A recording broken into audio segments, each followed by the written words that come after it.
The committee will now move on to Bill 21-0104, Baltimore City Workgroup on Women in Public Safety, for the purpose of establishing the Baltimore City Workgroup on Women in Public Safety, providing for the composition and staffing of the workgroup, requiring the workgroup to study certain matters related to the recruitment, hiring, training, retention, mentorship, and promotions of women in Baltimore City public safety agencies, requiring the work group to report its findings and recommendations to the mayor and city council on or before the certain date, providing for a special effective date, providing for the termination of this ordinance, and generally relating to the advancement of women in public safety professions. For this hearing, we're going to follow the same model. We're going to start with brief opening remarks, then we'll hear reports from the agencies and give committee members the opportunity to ask any questions that they may have. After that, we're going to move on to public testimony, if there is any. Going into the remarks, this bill is a direct outcome of the hearings and testimony surrounding my adopted resolution investigating women in public safety and leveling the playing field. Despite any progress that has been made, there is still a large disparity gap of female representation. It has been reported that less than 16% of the Baltimore Police Department's sworn officers are women, and less than 14% of the Baltimore Fire Department's uniformed personnel are women. This is not an issue of women being uninterested in this career path, but the systematic barriers in the recruitment, retention, mentorship, and promotion of experienced women. The investigative hearings from earlier this year proved the unequivocal need for a Baltimore City work group to be instituted in order to critically investigate the current practices, statistics surrounding the recruitment, retention, and promotion of experienced women, and historical trends. This initiative will allow us to develop a comprehensive strategy to increase and retain female representation in our public safety agencies. At this time, we will hear from agency representatives and committee members. I'm just going to ask that you hold any questions that you have until we've heard from all of the agencies. Many of the agencies, just to note, have submitted bill reports. And we're going to start with the Baltimore City Public School System, if there is a representative here at this time. Good morning. It's Major Coleman, Baltimore City School Police Department. The Baltimore City School System supports Council Bill 21-0104. Right now, the current staffing of the Baltimore City School Police Department, there are 84 sworn officers. We have 23 females, and we have 61 males, which gives us a 27% for females. And our civilian employees, there are 13 civilian employees. We have 8 females and 5 males, which gives us 61% of female, and that's in the civilian level. Any questions? Major Coleman, thanks so much for the bill report and also for being here. We're going to hold all questions until all of our agencies have went through. Thank you so much. At this time, we're going to move on to the Office of Civil Rights and Wage Enforcement.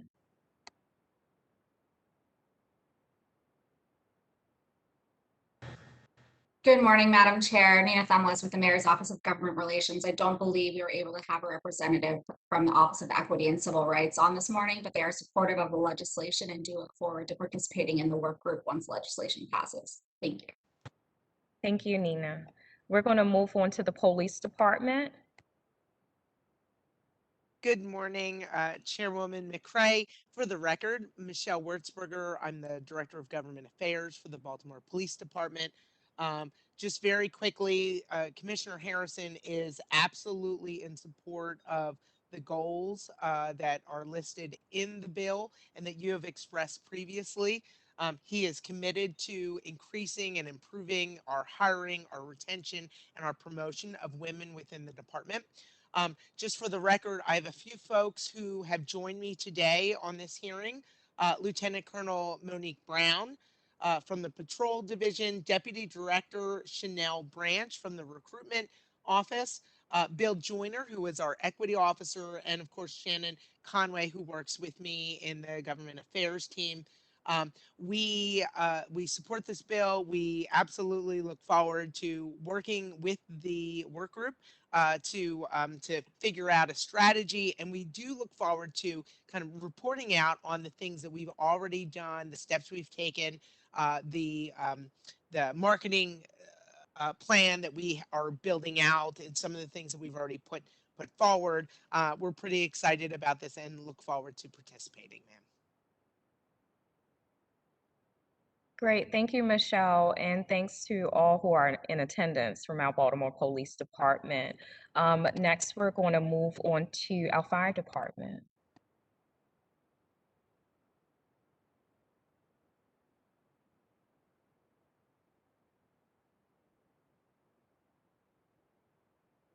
For our fire department, I know that there was a report that came through. Did anyone want to stand by the report or make comments at this time? I'm sorry, I started speaking without muting. I'll turn off the mute. Madam Chair, other council members, BCFD has worked tirelessly to remove unnecessary barriers to any group to fire service careers and advancements, but in particular, women in the fire service. BCFD has worked on our physical agility test in order to make modifications to it in maintaining a consistent and reliable process. We've also put in new components in our promotional process. We also had aggressive recruitment processes for people entering the organization. BCFD has also partnered with the National Organization of Women in the Fire Service and created our own chapter of Women in the Fire Service, which is called Phoenix Fire, that meets every month with the fire chief and other members of the fire department to discuss issues and barriers for women in the fire service. So with all that being said, we stand by our support for this bill. We're zealously excited about the opportunity to advance this cause. We know that there are women out there that are already interested in the fire service but don't see the avenue for it, or who don't know that they can actually do this career, and they need to see other women and have other women encourage them. And also we need to be conscious of trying to develop women within the organization. So in short, we zealously support this. Chief Ford, thanks so much for being here. Everyone is very small on my screen. I'm in grid view, so I did not see you. And thanks That's and okay. thanks for your comments. I see a lot of folks from the fire department, and I want to thank each of you for being here as well. We're going to move on to our sheriff's office. Good morning. How you doing, ma'am? Good morning. I believe that's Major Tab Harper. Okay, Yes, I can ma'am. see you. Hi, Major Sabrina Tab Harper, representing Baltimore City Sheriff's Office. Sheriff Anderson absolutely supports this bill completely. As of now, I will be his point person working on the women's work group along with you, Councilwoman, and doing everything that we can on behalf of the Sheriff's Office to make this successful. We realize that currently, nationally, there are about 13% of females in law enforcement represented. And we know that when women go into law enforcement, there are some things particularly that we tend to be skilled in as it relates to de-escalation and things of that nature. So we're excited about this bill, and Sheriff Anderson completely supports it, and I'm excited to be a part of it as well. Thank you. Thank you, and thanks so much for being here, Major Tab Harper. We totally appreciate you today. It's going to be, next is going to be Mayor's Office of Emergency Management. Good morning, Madam Chair, members of the committee. Thank you for the invitation. Deputy Chief Wallace, on behalf of the Office of Emergency Management, I would also like to add Deputy Director Jen Malidi is also in attendance with us today. The Office of Emergency Management stands strongly in support of this bill. We are a 13-person staff right now in the Office of Emergency Management. 8 of our 13 employees are females. Out of those 8, 6 are in supervisory positions. So take great pride in those numbers. And again, we do stand in support of the bill. Thank you so much, Chief Wallace. And for our city administrator. Thank you, Madam Chair. Nina Themlis, with the Mayor's Office of Government Relations. The city administrator strongly supports this piece of legislation, looks forward to participating in the work group, and we'd just like to thank you for your continued efforts in focusing on women in public safety, especially in leadership roles. Thank you. Thank you, Nina. Our city solicitor. Thank you, Madam Chair. This is Hillary Ruley from the Law Department. We noted a few amendments required to make the bill legally sufficient, and they're within our report. But other than that, we support the effort and the bill, and assuming the amendments are made, we would approve for form and legal sufficiency. Thank you for your report and also for your comments, Hillary. Last, we had the Department of Finance. Thank you, Madam Chair. Pedro Ponte, Assistant Budget Director for the Department of Finance. We stand by our report. Thank you. I'm going to start with a brief question for our committee members. I do just want to let you know that the law departments, obviously their amendments are within their report. Hillary, can you explain your amendments that you placed within the report, please? Sure, Chairwoman. Basically, the City Council doesn't have the ability to legislate over state entities. And 3 of the entities listed, the school system police, the sheriffs, and the Baltimore Police Department, are state entities. So they would have to be removed from the bill to make it legally sufficient. But there's nothing that prevents them from participating. It would be an open meeting and they could always come and participate in it. So it doesn't really practically affect it as much as it does just make sure the legislation is legally sufficient. Thank you for your explanation. And colleagues, we do want to note we did receive reports from those state agencies that they would be participating within the work group. And I'm very fine with the law department's amendment that they placed just to make sure that this bill does meet legal, tell me again, Hillary, legal and sufficiency. I'm sorry, I just lost my track. Yeah, no, that's it. Just is it legal? The term of Okay. art, form, and legal sufficiency. But yeah. Got it. So for my other, and I wanted to announce, I'm not sure if I did, Councilman Schleifer has joined today, and I just want to extend the opportunity for any committee members. Do you have any questions at this time? Councilman Torrance. Hillary, I just have a question. Is there a way that we can just put language in that said may or voluntary participants for those agencies? Because that still allows them to, that still will probably meet legal sufficiency. Right, we couldn't command them to be a part of the group, so the group wouldn't include them as official members, but they certainly could participate if they wanted to.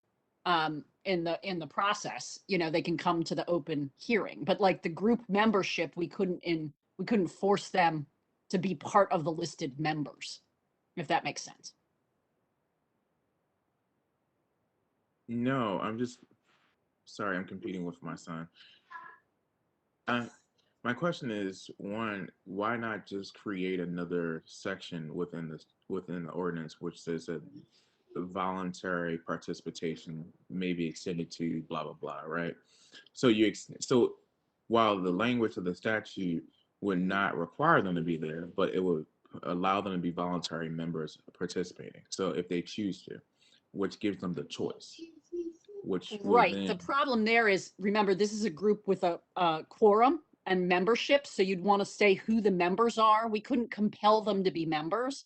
If you wanted to change the bill to say that they could participate, you could do that, but they could participate as any other member of the public. They just couldn't be a part of the membership. They can't be part of the public body you're creating.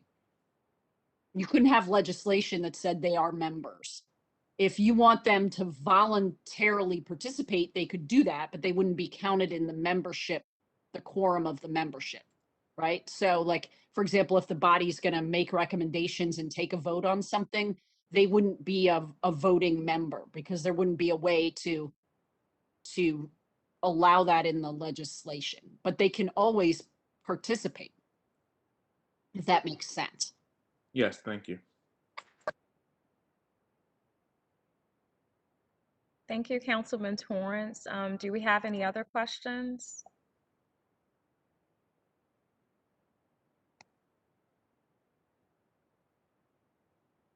Okay. So we are going to check to see if we have any members of the public at this time who would like to testify. And Matthew Peters is just going to quickly check for us right now. Thank you, Madam Chair. We do not have any participants with their hands raised indicating they'd like to testify. That can give all of the attendees the opportunity to do that for a moment. And we do not have any callers. Attendees, please use the raise hand function if you would like to testify.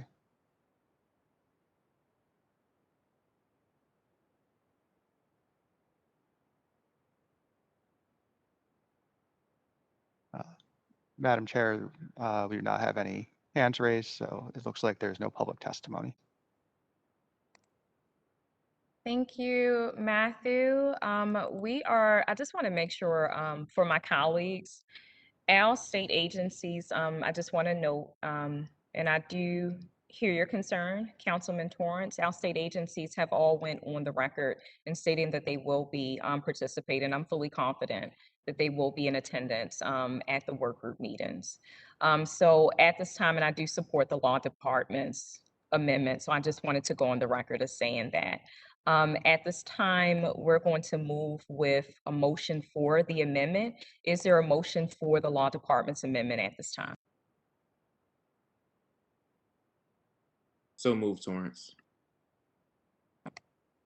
And is there a second? Second, Porter. Second, Bullock. Okay, so we have the motion from Councilman Torrance and we have the second. I heard Councilwoman Porter first, excuse me. All those in favor say aye. Aye. Aye. All those opposed say nay. And the motion has passed. Is there a motion to recommend the bill favorably as amended? So moved, Bullock. Second, Conway. Okay, thank you. So that's been moved by Councilman Bullock. It's been seconded by Councilman Conway. And we're going to go ahead and take a vote. McCray is a yes. Councilman Bullock? Yes. Councilman Conway? Yes. Councilman Dorsey? Yes.